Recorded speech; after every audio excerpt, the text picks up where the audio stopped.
Welcome to Creepy Corner Stories. Darkness, silence, the unknown. These are things that trigger fear deep within us. But what if I told you that fear isn't always what it seems? That sometimes, it's not the monster under the bed, but the shadows in our own minds that haunt us the most? Tonight, we dive into 7 true stories that will change your perspective on fear. These aren't just tales of ghosts and the paranormal, but of real people who faced the unimaginable.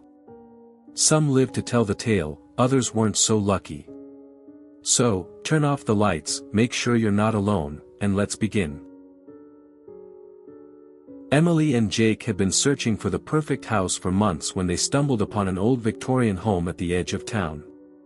It was surprisingly cheap, and despite the eerie, abandoned look, they couldn't resist the deal. "Why is it so cheap?" Emily asked the real estate agent. The woman hesitated before answering. "It has a history. The last owners disappeared without a trace." Jake chuckled. "Ghost stories don't scare us. They moved in within a week." The first few nights were peaceful, but on the 4th night, Emily woke up to whispers. She nudged Jake awake. "Do you hear that?" Faint whispers, like a conversation between 2 people. But it wasn't coming from outside. It was inside the house. They searched the rooms, but the whispers stopped the moment they stepped into each one. The next day, Emily discovered something odd. The blueprint of the house showed one extra room that wasn't visible anywhere. No door, no entrance. "That's impossible," Jake muttered, scanning the walls where the room should be. Then, he noticed a slight crack in the wallpaper. He peeled it away, revealing an old wooden door with deep scratch marks around the handle. Heart pounding, Emily turned the knob. It was unlocked. Inside, the air was ice cold. The room was covered in dust, except for a single wooden chair in the middle. Chains lay on the floor, as if someone had been restrained there. A whisper echoed from behind them. "You found me." Emily and Jake spun around. The door slammed shut. The whispers grew louder, overlapping, turning into shrill screams. The air in the room thickened, pressing against their chests. Jake pounded on the door. It wouldn't budge. Emily reached for her phone, but her hands trembled as she saw her reflection in the dark window. It wasn't hers. The reflection smiled, a wide, unnatural grin. It stepped forward, out of the glass. Emily screamed. The figure lunged, and everything went black. When she awoke, she was tied to the chair. Jake was gone. A woman's voice whispered in her ear. "One must stay, so the other can leave." Emily thrashed against the restraints, but the chains held tight. The door creaked open, and she saw him, Jake. But his eyes were hollow. His lips curled into the same inhuman smile as the thing in the mirror. He stepped out. The door slammed shut. The whispers returned, filling the room. The house had claimed its next prisoner. And outside, Jake, or whatever wore his face now, walked free. Lisa had never been afraid of living alone. She loved the independence of her small suburban home, with its quiet neighborhood and friendly neighbors. But that changed the night she heard the first sound from the attic. A soft thump. She froze in bed, heart pounding. Mice, she told herself. Just mice. But the next night, she heard it again, this time, footsteps. She called her best friend, Nate. "You need to check up there," he said over the phone. Lisa laughed nervously. "Yeah, right. And get murdered? No thanks." Instead, she called a pest control service. They searched the attic the next morning. No rats. No squirrels. Nothing. That night, the noises grew louder. Heavy, deliberate footsteps. Pacing. Then, whispers. Lisa grabbed a flashlight and a kitchen knife. She stood beneath the attic door, heart hammering in her chest. She pulled the string. The wooden ladder creaked as it unfolded. Cold air rushed down. Taking a deep breath, she climbed. The attic was empty. Except for an old mattress in the corner. It was dirty, stained, and covered in dust. Next to it sat an empty water bottle and a crumpled food wrapper. Lisa's stomach churned. Someone had been living up here. Then she saw it. A hole in the wall. Small, just large enough for someone to peer through. She stepped closer and felt the blood drain from her face. The hole looked directly into her bedroom. Lisa scrambled down the attic ladder, heart racing. She locked her bedroom door and called the police. When they arrived, they searched the attic again, this time more thoroughly. And they found something. A hidden door, leading to a crawlspace between the walls. Inside, there were more food wrappers, a pile of old clothes, and a small notebook. The officer flipped through it, his face darkening. He looked at Lisa. "This notebook has dates and times recorded," he said. "Times when you were home, when you went to bed, when you showered." Lisa's hands shook as she flipped through the pages. The last entry made her stomach drop. "She looked right at me tonight. I think she knows." Her blood turned to ice. The officer's voice was urgent. "Lisa, we need to get you out of here. Now." But Lisa barely heard him, because at that moment, a floorboard creaked behind her. She turned just in time to see a shadow emerging from the hallway. Someone had never left. And they weren't hiding anymore. Lena had always hated mirrors. Ever since she was a child, she avoided looking into them for too long. Something about reflections unsettled her. So, when she moved into her new apartment and found a giant antique mirror bolted to the wall, she considered covering it. But something about it intrigued her, something off. It wasn't the cracks in the frame or the way the glass seemed too clear. It was the way her reflection lingered.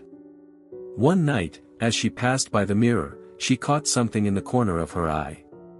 Her reflection hadn't moved immediately, it was half a second behind. Lena froze. Slowly, she lifted her right hand. Her reflection lifted its left hand instead. She stumbled back, heart racing. That wasn't how mirrors worked. The reflection smiled. Lena hadn't smiled. The lights flickered, and when they came back on, her reflection stood closer to the glass, grinning wider. She ran out of the room. The next morning, she convinced herself she had imagined it. Lack of sleep, an overactive imagination. But then, she started noticing other things. Her reflection blinked at the wrong times. Sometimes, she would look away for a second and, when she looked back, her reflection was still facing the wrong direction. Then came the night she woke up to the sound of whispering. It was coming from the mirror. Her breath hitched as she turned on the lamp. The reflection was standing in her bedroom, not in the mirror. And it was staring at her. Lena screamed and scrambled out of bed. She grabbed the lamp and hurled it at the mirror. The glass shattered into 1,000 pieces. Silence. She stood there, panting, staring at the broken shards on the floor. Relief washed over her. It was gone. Or so she thought. The next day, she was getting ready to leave when she glanced at her phone screen. Her reflection was still smiling at her. It winked. And then, in a voice that came from inside her own head, it whispered. "Breaking the mirror doesn't get rid of me, Lena. It only lets me out." The screen went black. And behind her, the closet door slowly creaked open. Ethan was 8 years old when he first started noticing things about his parents that didn't feel right. It wasn't anything obvious. His mom still made pancakes every Sunday. His dad still took him to the park. But sometimes, just sometimes, when they thought he wasn't looking, they would stare at him. Not like normal parents. Like they didn't know who he was. One night, Ethan woke up thirsty. As he tiptoed downstairs to get water, he heard whispers coming from the kitchen. His parents were talking in hushed voices. "He's starting to notice," his mother said. His father sighed. "It's fine. Just a few more days." Ethan's stomach twisted. He was about to step forward when he saw something that made his breath catch. His mom turned slightly, and for a split second, her face glitched. Her features blurred, like a TV losing signal, before snapping back into place. Ethan ran back to bed. The next morning, they were completely normal again. Maybe he was imagining things. Maybe he had a bad dream. But that night, he locked his bedroom door. At 3 a.m., he woke up to a soft knocking. "Ethan?" It was his mother's voice. He didn't answer. The knob rattled. Then, his mother's voice came again, but it sounded wrong. Slower. Almost robotic. "Let us in, sweetheart. We know you're awake." Ethan hid under his blanket, squeezing his eyes shut. The knocking stopped. Silence. Then, a whisper right next to his ear. "We don't need the door." Ethan screamed. The next morning, he refused to leave his bed. His parents acted like nothing had happened. That evening, when his dad left for work and his mom was cooking dinner, Ethan did something he had never done before. He snuck into their bedroom. And what he found destroyed him. In the closet, there were two bodies. His real parents. Pale. Motionless. Ethan stepped back, shaking, when he heard his mother's voice behind him. "Oh, sweetheart." He turned. She was smiling, but her face was flickering again, her eyes too big, her teeth too sharp. "Why did you have to find out?" The last thing Ethan saw was her stretching mouth opening too wide, swallowing the scream that never left his lips. Ryan lived alone in a quiet apartment complex. The walls were thin, and he often heard his neighbors arguing or their TVs playing late at night. But one evening, something different happened. At exactly 2:37 a.m., he heard a knock on his door. Knock. Knock. Knock. Slow. Deliberate. He froze. Who would be knocking at this hour? His phone buzzed, a text from his neighbor, Mr. Lewis. "Don't answer the door. No matter what you hear." Ryan's stomach twisted. He typed back, "Why? Who is it?" No reply. Knock. Knock. Knock. Louder this time. Ryan crept toward the peephole and peeked outside. No one was there. His breath caught in his throat. That wasn't possible, he had just heard the knocking. Then, his phone buzzed again. "Whatever you do, do not look at it." His hands trembled. His gut told him to listen. But curiosity won. Slowly, he unlocked the door and cracked it open just an inch. There was nothing outside. Just the dimly lit hallway. Then he noticed something wrong. The hallway seemed longer than before. It stretched too far, like it never ended. And then, at the very end of the hall, something stepped into view. It was human-shaped, but wrong. Too tall. Its limbs were too thin. Its head twitched unnaturally as if struggling to stay upright. And then it started walking toward him. But it wasn't moving its legs. It was gliding. Faster. Ryan slammed the door shut, heart hammering. He locked every deadbolt, backed away, and grabbed his phone. His hands shook as he typed, "What the hell is that thing?" Mr. Lewis finally replied. "It knocked on my door last night. I made the mistake of opening it." Ryan's blood ran cold. Then another text came through. "I didn't send that first message." Ryan stared at his screen, feeling his stomach drop. His ears started ringing. Then, from behind him, a whisper. "You looked at me. The last thing Ryan felt was ice-cold fingers wrapping around his neck. And then, nothing. Hannah had always been the curious type.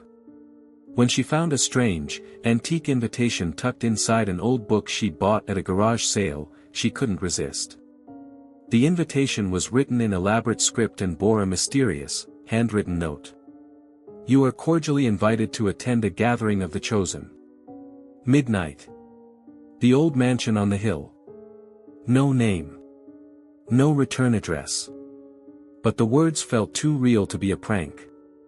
Hannah wasn't one to ignore an invitation, especially one that felt like it came from another time. She decided she'd go. At midnight, she stood in front of the old mansion. It looked abandoned, its windows blacked out, and the ivy crawling up the walls seemed to have been there for centuries. She felt a chill run down her spine but pushed it aside. She knocked on the door. It creaked open by itself. A figure appeared in the dim light, a tall man, dressed in an elegant suit, wearing a mask. His voice was smooth, almost soothing. Welcome. You're just in time. Hannah stepped inside. The mansion was massive, too large for the small group she assumed would be there. The air smelled faintly of incense and old books. There were hundreds of people, all standing in a circle in the grand hall, their faces hidden behind masks. As she stepped further inside, she noticed something strange, their eyes. Each person's eyes were glowing faintly. Join us, the masked man said, leading her to the center of the circle. At the center of the room was a large, ornate mirror. It was framed with gold and had an eerie glow to it. Look into the mirror, the man instructed. Hannah hesitated. But the moment she looked into it, she felt a rush of coldness grip her chest. The reflection staring back at her wasn't hers. It was a skeleton, her skull grinning back at her from inside the mirror. Her breath caught. She turned to look at the man, but he was gone. And so was everyone else. She was alone in the massive room. But the mirror's reflection didn't change. The skeleton still stared back at her, the grin growing wider. Then it winked. Hannah screamed and backed away. She turned to leave, but the door slammed shut. The mirror's reflection didn't move. But Hannah's did. Her reflection stepped out of the mirror, leaving her body behind. Welcome, Hannah, it whispered. You were always meant to be one of us. Hannah's scream was muffled as she felt herself vanishing, her own reflection taking her place. Ava had recently moved into her new apartment, a cozy little place on the top floor of a rundown building. The kind of place that seemed perfect for someone who loved the quiet and solitude. But it didn't take long for her to notice that something was off. It started with small things, objects out of place, a light flickering, the occasional creak of the floorboards. At first, she thought it was just the quirks of the old building. But then, she began hearing footsteps. Heavy, slow, deliberate steps, coming from the hallway outside her door. She would get up to check, but every time she opened the door, there would be no one there. This happened every night, around 3 a.m. One night, Ava decided she would stay awake. She set up a camera in her hallway, aimed at her door, and waited. The clock ticked, and just as the hands reached 3 a.m., she heard it, the unmistakable sound of footsteps. But when she checked the camera footage, it was something far worse than she expected. The video showed her own reflection walking down the hallway. But it wasn't her. The reflection was distorted, its limbs twisting unnaturally as it moved. Its head snapped in odd directions, like it was searching for something. Terrified, Ava grabbed her phone and tried to call her neighbor, but there was no answer. The air in her apartment grew heavier as she heard the footsteps coming closer. She bolted to the door, ready to escape, but when she opened it, the hallway was dark and empty. Until she saw it, standing in the far corner, its back to her, was her reflection, still in the hallway, but it wasn't a reflection anymore. It was alive. It turned slowly, a grin stretching unnaturally wide across its face. Ava's heart raced as the reflection spoke, its voice low and hollow. "You should have known, Ava," it whispered, its voice dripping with malice. "You invited me in." The door slammed shut behind her, and she felt something cold brush against her skin. The reflection was inside her apartment now. Ava turned around, but there was no one there. Just her own shadow, standing a little too tall behind her. As she backed away, the shadow moved first. And then, from the dark corner of the room, a whisper echoed. "You will never leave again." And there you have it, another terrifying tale to haunt your thoughts. If you made it this far, then I hope you're not looking over your shoulder, because who knows what could be lurking in the shadows. Thanks for watching Creepy Corner Stories. If you enjoyed tonight's stories, don't forget to like, subscribe, and hit the bell so you never miss another tale from the darkness. Remember, the night is full of whispers, and not everything that knocks at your door is human. Stay safe, and until next time, keep your lights on, but not too bright.